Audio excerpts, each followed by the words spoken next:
Você acha que tratar bem o cliente dá ou não dá dinheiro para a empresa? É o que nós vamos falar aqui hoje.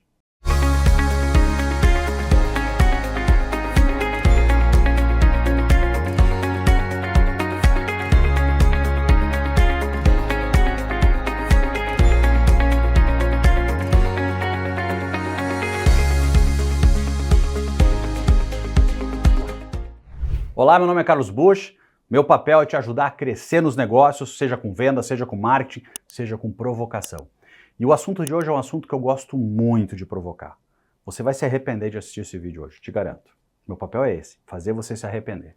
Por quê? Porque se fala muito no mercado sobre atender bem cliente, sobre entregar o que o mercado fala de um Customer Experience, ou uma empresa centrada no cliente, como Customer Centricity. Mas será que isso dá dinheiro de verdade? Antes de a gente entrar, de fato, se dá ou não dinheiro, eu gosto de fazer outras provocações.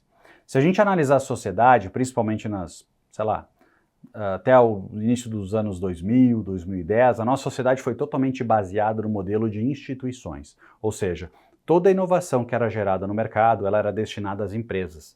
De forma que para o consumidor tanto fazia a inovação. Eu tinha que ser só mais performático. Então a gente era acostumado a só ter uma marca de sabão em pó, só ter uma marca de esponja de aço e assim por diante. A gente não tinha conhecimentos maiores. Por quê? A narrativa era controlada e o foco da inovação era muito mais nas companhias. E isso fazia com que o mercado fosse muito mais previsível para as grandes marcas e assim por diante. Só que o mercado, digamos, ficou de ponta cabeça nos últimos 20 anos, né? Um mercado onde as pessoas passaram a ter mais direito a protagonizar, passaram a ter direito de escolher o que assistir e tornou o mercado muito imprevisível. Hoje a gente tem alternativa, tem opção para tudo. Se cada um de nós abrir o seu celular, você vai ver que cada um assiste e consome conteúdos dos mais variados tipos.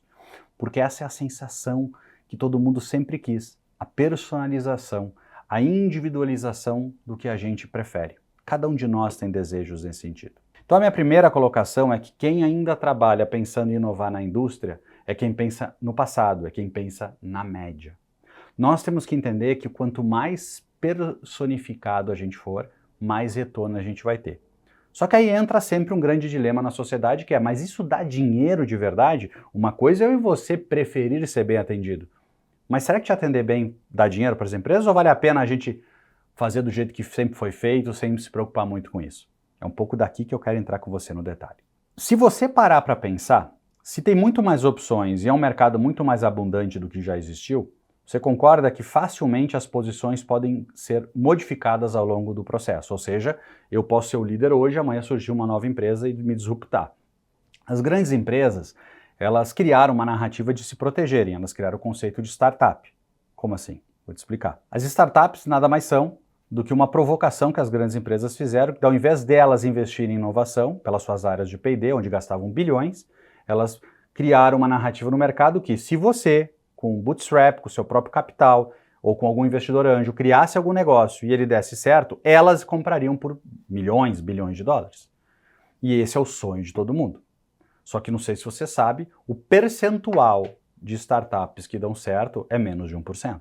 Mas é uma narrativa criada, é um sonho que se tem, onde todo mundo quer criar seus negócios para vender e ficar milionário. E realmente vai acontecer em algum momento um ou outro que vai conseguir isso. Dessa forma, o dinheiro que era despendido das indústrias de bilhões de dólares para inovar deixou de se gastar e agora é mais assertivo só comprar de quem acerta. E quem errou, perdeu o dinheiro da família, perdeu seu dinheiro para isso. Essa foi a narrativa criada pelo mundo estável, o mundo do passado. Depois que o passar do tempo, faltava mais dinheiro para fomentar isso, mas elas não queriam usar o seu dinheiro, então entraram os fundos, entraram as acelerações, de forma que vão diluindo as empresas mais promissoras, os sócios, e vai se fazendo isso até levar para uma outra narrativa controlada, que são o IPO. Mas isso é papo para outro vídeo. Por que eu quis te trazer isso? Porque independente, e não tem nada de errado, tá? É um jogo muito claro, muito explícito de como fazer e o quanto a narrativa influencia, hoje o indivíduo tem o protagonismo. Por isso que ele também pode dar certo vendendo uma startup, como também uma startup pode ser escolhida pela maior parte das pessoas porque ela agrega valor. Até aqui a gente está super alinhado e a provocação segue. Mas o que acontece muitas vezes? A grande questão é se atender bem o cliente funciona. E eu quero te trazer informações para que você julgue. Se eu pegasse R$100 hoje, R$100, imagine que hoje fosse o dia sei lá, 10 de janeiro de 2000, ano 2000, estou voltando 23 anos para trás, tá? Se lá em 2000 eu pegasse 100 reais e eu investisse nas 500 maiores empresas americanas, se eu investisse no índice das 500 maiores, o meu dinheiro teria crescido em 15 anos, ou seja, de 2000 a 2015, na casa de 31%. E se eu tivesse pego esses mesmos 100 reais lá em 2000 e não investido nas 500 maiores americanas, mas sim investido nas 100 empresas que melhor atendem os clientes nos Estados Unidos, o meu dinheiro teria crescido 4 vezes, ou seja, 400%. É um dado, né? Um dado isolado não pode dizer muita coisa. Vamos tentar fazer uma outra amostragem? Se eu pegar de agora, 2023, e voltar 15 anos, e se eu voltar 15 anos atrás e tivesse aplicado 100 reais há 15 anos atrás, quanto dinheiro eu teria hoje nas 500 maiores empresas americanas? 400 a 500% de crescimento. Muito crescimento, né? Agora, se eu tivesse investido nas 100 empresas que melhor atendem os clientes há 15 anos atrás, eu teria 1.730% de crescimento. Mais de 17 vezes de crescimento. Ou seja, eu estou te provando, baseado em informações de mercado, que atender bem o cliente, segundo avaliações de mercado, é muito, mas não é pouco, é muito mais lucrativo. Você tem todo o direito de achar que isso é uma fonte, uma coincidência. Então vamos pegar outra fonte de informação. Se eu pedir para você lembrar de 5 empresas, de 5 segmentos que eu diga para você, marca de carro, marca de celular, marca de não sei o quê, você provavelmente vai ver que as 5 marcas que você se recorda são 5 marcas que estão bem posicionadas no ranking de qualidade, de percepção de valor, de posicionamento. Mas isso é você que está dizendo, sou eu. É coincidência que talvez você pensou também nessas 5 marcas. Vamos para a terceira variável, essa é bem dura. Se eu pegar as 4 empresas que mais vendem por metro quadrado nos Estados Unidos, ou seja, as 4 que mais vendem por metro quadrado, eu digo para você que as 4 elas têm uma característica em comum. Elas não pagam comissão. Apple, Tiffany, Lululemon e Warby Parker. São as 4 marcas. Elas não pagam comissão para vendedor. Por quê? Porque elas não estão preocupadas pela venda em si. Elas não estão preocupadas pela venda em si. Porque se eu me preocupo só com a venda, eu não estou preocupado com a qualidade do atendimento. Então a venda pode acontecer de qualquer jeito.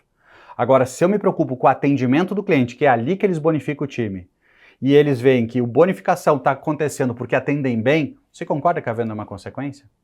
Você não concorda? E justamente são as que mais vendem. E por fim, pegando o caso da China, que falam tanto da China, a China, o estabelecimento que mais vende por metro quadrado na China é um supermercado chamado Hama, que faz o quê? Melhor experiência de consumo que existe. Por isso que é o que mais vende por metro quadrado na China. Só lembrando como é supermercado no Brasil, em termos de lucratividade baixa, apertado, sofrendo, cada vez vendendo menos produtos, né, no mix. E na China, acontecendo isso exatamente pelo atendimento ao cliente.